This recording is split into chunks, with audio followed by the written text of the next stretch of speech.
What are your expectations as Malawi takes over the SADC presidency? I think it's important that Malawi is taking over the leadership of SADC next month. If you look at Malawi, is one of our least developed countries. It's a country. It's a landlocked country that needs regional development, regional integration for the purpose of moving their goods and services. And therefore, I think sometimes people, when they think about drivers of regional integration, they look at the big countries with great capacity.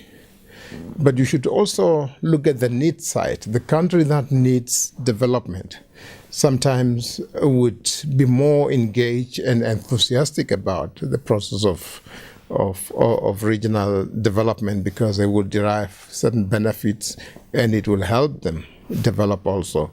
But Malawi obviously is a long-standing member of SADC, and of course President Banda, as the only SADC women president, will definitely make an impact.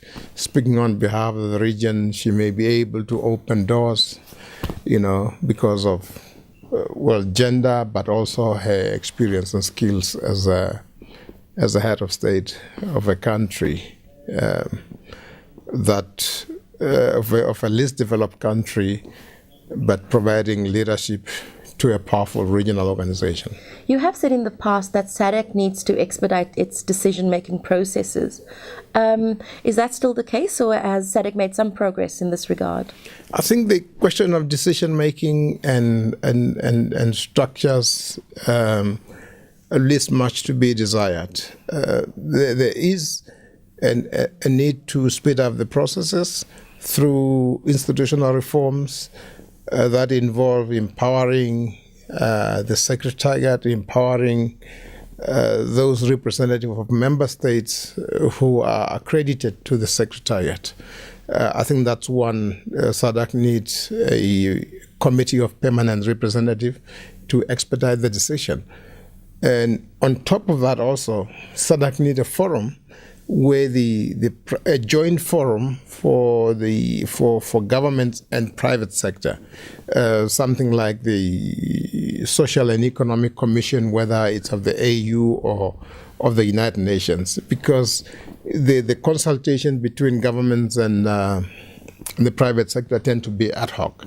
But if you have a joint institution with regular meeting, institutionalized meeting, I think that will help that cooperation. And I think, to me, these are the two legs that needs to be addressed urgently. The intergovernmental process, which is weak, intergovernmental structures are weak, and the structure for participation of non-state